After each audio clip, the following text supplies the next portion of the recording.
Right, good evening, everyone. I intend to go through some housekeeping matters before we start the formal business of the Overview and Scrutiny Committee. This meeting is being live streamed via YouTube and recorded. The recordings will be uploaded to YouTube within 2 working days, where it can be accessed by anyone. Members, please use the microphones in front of you when talking and ensure that you turn your microphone off once you have finished speaking. Another member or officer will not be able to speak if your microphone is still on. Please note that the Council's visual equipment may, on some occasions, focus near or to the public gallery, and therefore those in attendance at this meeting may be filmed or recorded. Attendance at this meeting signifies that you're in agreement to this. If a member of the public you do not wish to be filmed or recorded, please inform a council member of staff in attendance, and we will try and assist where reasonably possible. On hearing the fire alarm, we ask all attendees to immediately evacuate the building. Please evacuate via the nearest fire exits and make your way to Community Square outside the main reception doors. That then takes us on to item 2 of our meeting, which is apologies for absence. Please, Chloe. Thank you, Chair. We have received an apology from Councillors King and Elliott, with Councillors Glendenning and Wardle as substitute. Thank you very much, and thank you for those substituting this evening. That takes us then on to item 3, which is to sign the minutes of our previous meeting, which was held on the 3rd of July. Are members happy for me to sign those as correct and accurate? Thank you very much. That takes us on to item 4, which is to declare any interests which members may have on the items contained in the agenda. When declaring an interest, members must state what their interests are. Do we have any interests from members? No, and at this point, I'd just like to draw attention to the fact that during the Cabinet meeting for the 2 items that are subject to scrutiny call-in this evening, Sarah Parfitt, Director of Corporate Services, declared an interest in agenda item 15, the development land at Milton Place. She was a board member of the Gravesham Community Investment Partnership on behalf of the Council. Tom Reynolds, Director of Environment, and Pat Knight, Assistant Director of Corporate Services, also declared an interest in item 16, the Charter Part B, as they undertake respective director roles within Rocherville Limited or their subsidiary company, Rocherville Property Development Limited. Legal advice has been sought, and the legal advice is that those officers were not required to vacate the council chamber during consideration of those items, as they were not taking part in the decision making. However, it would be at the discretion of the chair. Therefore, it is of the chair's view in this meeting that it is appropriate and both beneficial for those officers to remain in the chamber in order to aid the discussions and debates. That is my view, but does any member have any contradicting view or any concerns with what I've just said? No, then we'll make sure the minutes record that, please. And that will then take us on to item 5, which is to consider whether any items in Part A will be considered in private or any of those in Part B in public.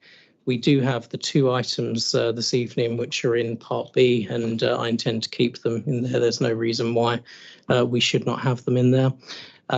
Before I go on to item 6, I just want to get the agreement of committee members to have a slight variation in our order on the agenda concerning the 2 Part Bs tonight, and that's that we take the charter scheme first, as we have an external speaker who I don't want to keep waiting too long outside. So are all members happy that we go on to the charter as soon as we enter into Part B? Yep. Thank you very much. Well, with no further ado, I will go on to item 6, which is the council tax reduction scheme. And I believe we have Pat and Andrew to introduce that item this evening, please. Okay, thank you, Chair. So the draft report that you have in front of you is in respect of the council tax reduction scheme. The council currently operates 2 schemes, one for low-income pensioner households, which is a national scheme whereby successful applicants can be awarded up to 100% council tax support. The second scheme is a local scheme for low-income working-age households. And this is, under this scheme, successful applicants can be awarded up to 80% support, i.e. they are required to pay a minimum of 20% council tax. With household costs rising, the minimum payment has become increasingly difficult for some families, leading to arrears and additional enforcement activity. In 24-25, only 81.6% of council tax from CTR households were collected in year, compared to 94.7% overall. This creates hardship for residents and additional administration for the council. So this report is specifically about seeking approval to go out to consult on proposed changes to the local scheme for low income working age households. The key recommendation is to consult on increasing the maximum level of support for working age claimants from 80% to 100%. This would mean that those in the lowest income band would no longer be required to pay council tax, removing a significant barrier for those already struggling to make ends meet. It also suggests increasing the rates for bands 2 and 3, which is shown in 3.3 of the report. The other aspect of the consultation is around disregarding lump sum compensation payments in line with national benefit regulations. So keeping our local scheme aligned to national benefits. And when I sort of talk about lump sum compensation payments, I mean like sort of the Grenfell payments, the Post Office Horizon payments. So we wouldn't take them into account when we calculate their application. So the proposals are designed to provide more protection for the lowest income households, simplify the system and reduce administration costs, and ensure fairness by disregarding certain national compensation payments. Obviously, to make the scheme more generous, it does come at a cost. The current scheme for working age is approximately 4.9 million. If we uplifted as suggested, there's probably an additional £1 million in cost, so 5.9 million. Now that's shared across the major pre-sectors. So the Gravesham 10% is roughly, it's an additional cost of £104,000. While this represents an increase, it's also expected over time that through the reduction of enforcement costs, preventing arrears from escalating, obviously will ease financial pressure on 4,000 working age households, and also will over time create stability and savings because we can focus on the won't pays rather than the can't pays, and over time reduce the outstanding debt that we currently have for council tax arrears. As I mentioned, the report's going to Cabinet on the 29th, seeking approval to go out to consultation. So it's an 8-week public consultation via Go Vocal, which would commence the beginning of October, which we will promote via social media, emails, when we talk to staff. We'll also have paper copies available for those that can't fill online. Look to engage with the major pre-sectors, but also the third sector. So again, I would welcome any feedback from yourselves if there are certain organisations you would like us to make sure we engage with. And clearly, through your own networks, hopefully you will be able to promote that consultation has gone live. And then what will happen, once consultation is finished, we will analyse that, and a report would come back through to Cabinet and ultimately through to full council, because it's a council decision to change the council tax reduction scheme. So that would go to council at the end of February as part of budget setting. Happy to take any questions. Thank you. Thank you very much for that introduction, and thank you to both yourself and Pat also for the very comprehensive briefing that you gave me on this prior to the scrutiny meeting, because it is a really important area of work. It protects those that are the most vulnerable within our local area, and therefore we need to make sure that the scheme being proposed and consulted upon is fit for purpose and works for those most in need. So with that in mind, I'm going to open the floor. Councillor Tandy, please.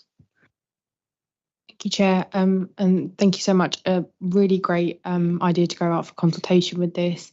Absolutely agree with the fact of, rather than us focusing on those who can't pay, we will look at those that won't pay. In terms of your asking of who you should consult with, I know that the Salvation Army on Grove Road, they tend to have a lot of outreach in the local area, especially with those that are very vulnerable. So perhaps they might be a good organisation to just get in touch with and ask.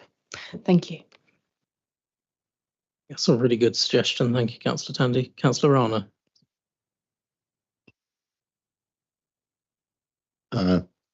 Thank you. On the same point, on a Tuesday night at the Sikh Temple on Trinity Road, there's the sports club. They receive a lot of people that come in for free food that are in the local community, etc. Some drive in, and others just walk in. But 7 o'clock onwards. Another good suggestion, thank you. Any other questions? Councillor Hills. Thank you. Could I ask firstly where this initiative came from? Was it from officers? Was it from the government? Was it from the controlling group, from the cabinet? I'm not quite sure reading the report where the initiative came from, particularly in regard to paying 100% of council tax instead of a requirement to pay 20%. Also, in regard to the consultation, there are a lot of people who don't have access to computers and social media, particularly those who may be in a position where they're looking to gain access to this council tax reduction benefit. So I just wonder what kind of response you're looking for with this consultation. And although there is access to a paper response, I'm not quite sure many people will be that bothered to go to the trouble of gaining a document to fill in a paper response to the consultation. So if it's not to have much of a meaningful or widespread response, will it mean that much at the end of the 8-week consultation? Thank you. The first question of where did this come from, this idea? Kent County Council withdrew incentive payments from the 1st of April 2025. And prior to this, the issue was considered by Cabinet on 16th of December 2024. And there were recommendations within that. And it said that in the event of Kent County Council indicating a decision to remove the council tax funding for 25-26, members are requested to endorse the action to reflect an additional loss in collection. So we've done that. Members are requested to note the future implications should there be continued to be withdrawal of council tax incentive funding from 26-27. And this is the main point. The working age maximum council tax reduction scheme award increased from 80% to 100%. So that's where it's originated from.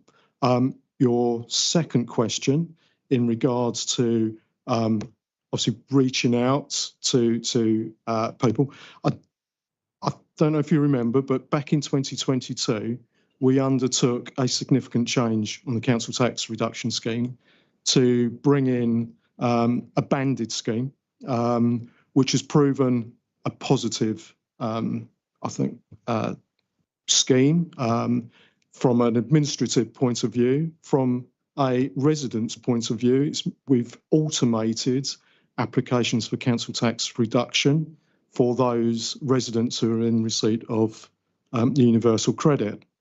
At that time, we received over 500 responses, which was a significant response for a consultation at that particular time.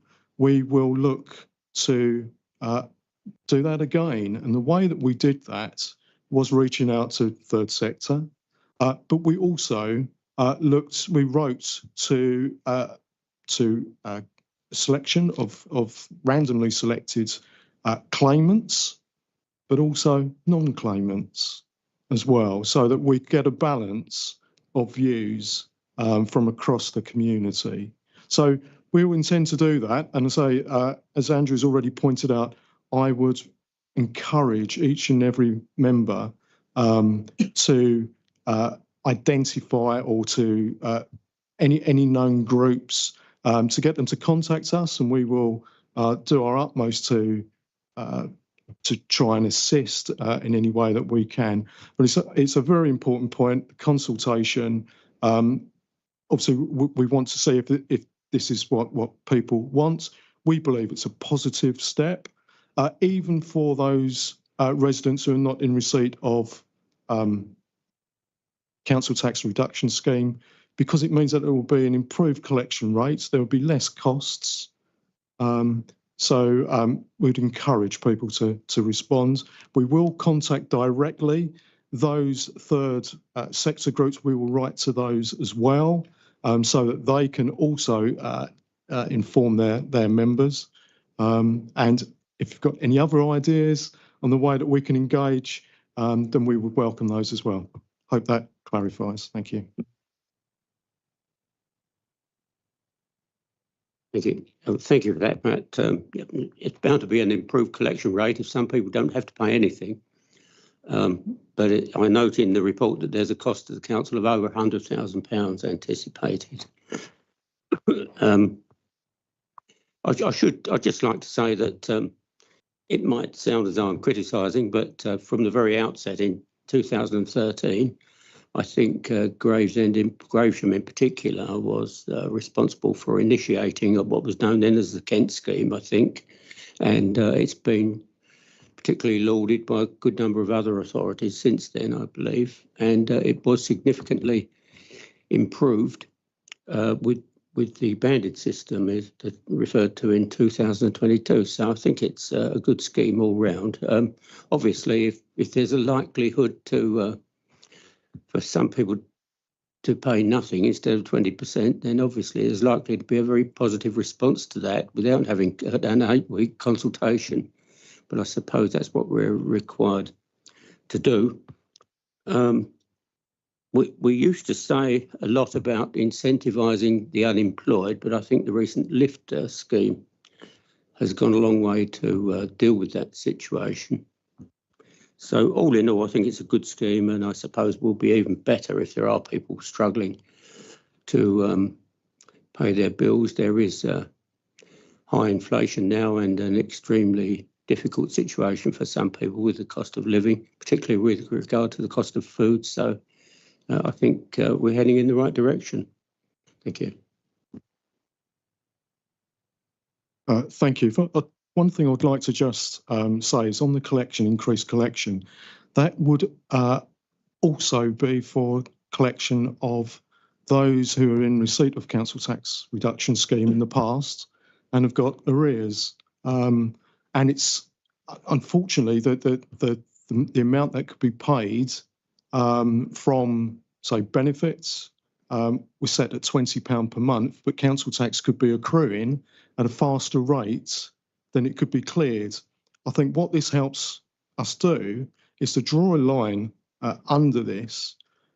We can make longer term arrangements for those debts so we can assist those people over a much longer period than it keeps reoccurring. So that's part of the idea of the collection.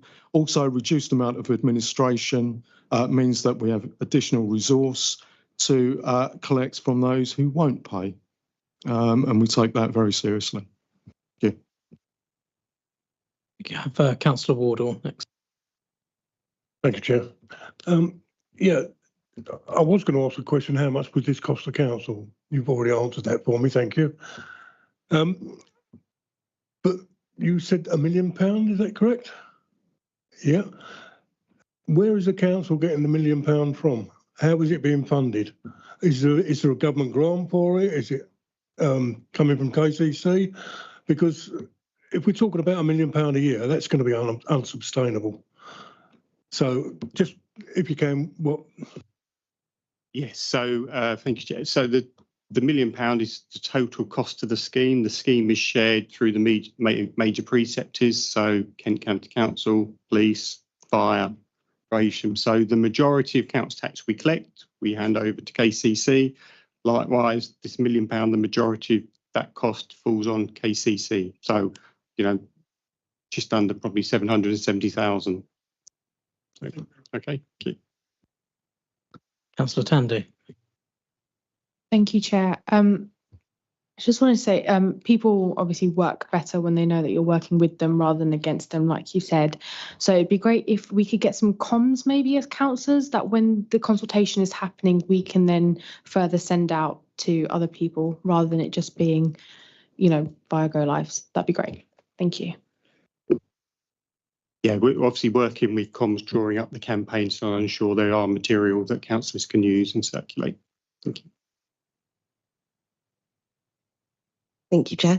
I just want to say that I think this is a great paper and a really great initiative. I think it's really good to see that we're trying to reach out to those people who are most in need. And I thought it was really striking what you said there about people starting off the year with arrears and not being able to kind of get back on top of it.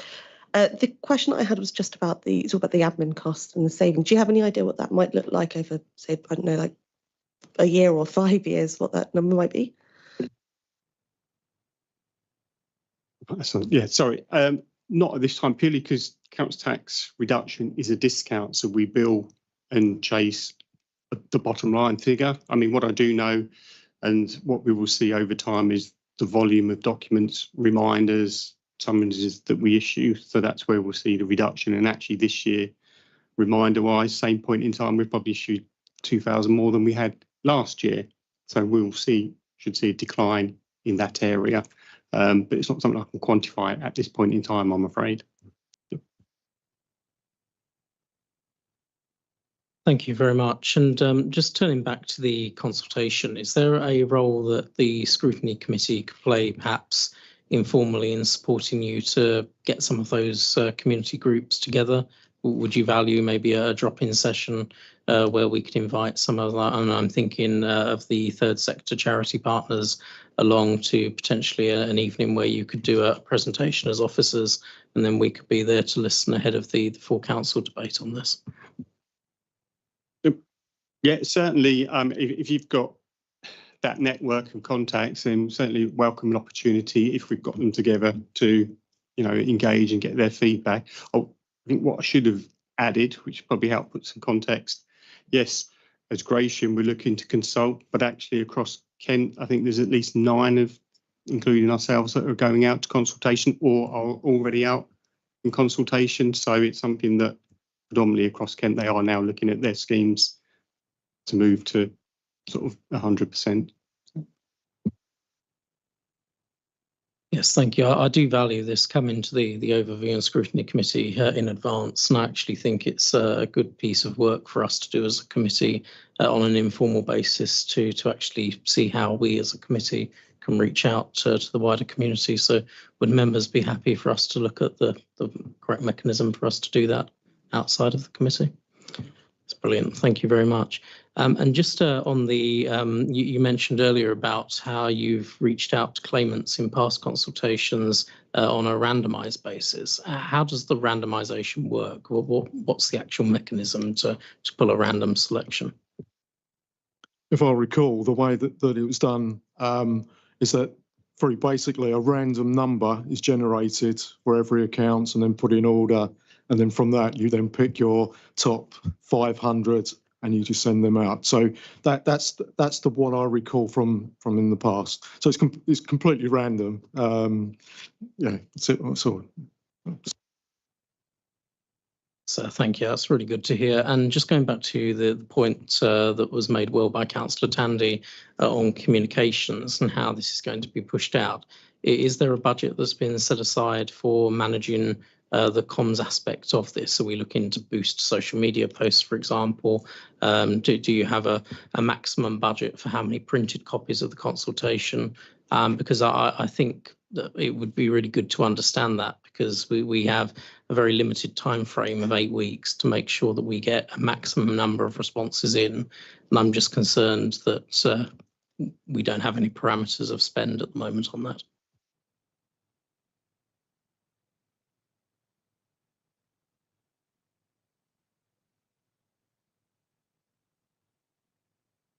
Sorry, I was just trying to remember what it was before. We think we're looking at about £4,000 or £5,000, and that would be from our existing budget for consultation. Obviously, we are aware that the council tax reduction scheme needs to be reviewed every year. It's only where there's a significant change, though, and this is deemed to be a significant change from the scheme, that we then have to go out to consultation. Otherwise, it's just uprated, brought up in income is raised in line with DWP levels. So I hope that gives some sort of indication. So there is existing budget. Yes, thank you. That is useful to hear. And I think that the feedback from the committee, and do correct me if I'm misinterpreting what members have already said, but I think the view is that needs to be a broad range of spend, that we can't just focus on the digital, that we do need to make sure we are reaching out on the traditional paper-based and face-to-face methods as well. Do we have any other questions from members on this item? No. Well, thank you both very much, and I think we do have an action point to take away that we'll work out how we can support you in furthering the consultation and look at a mechanism to try and get some of our voluntary sector partners together for this purpose as well. Okay, thank you very much. Thank you.